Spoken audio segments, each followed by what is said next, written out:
Hi everyone, so today I'm going to be changing the engine oil and filter on my 2019 Honda CBR300R.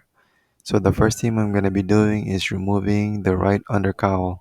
So to remove the undercowl, you have to use the Allen wrench removing the bolts, and also there's one screw underneath the body. You have to use a phillips screw for that.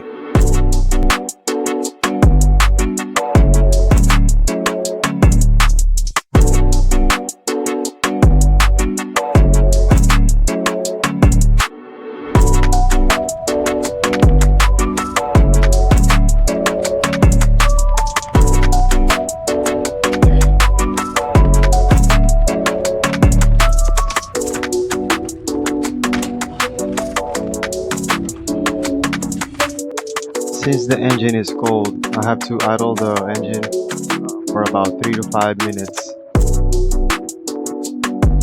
will do it for like 3 to 5 minutes.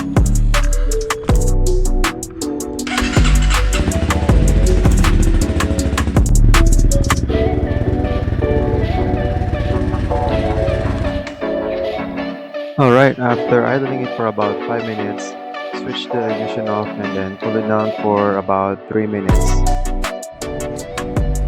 The drain bolts.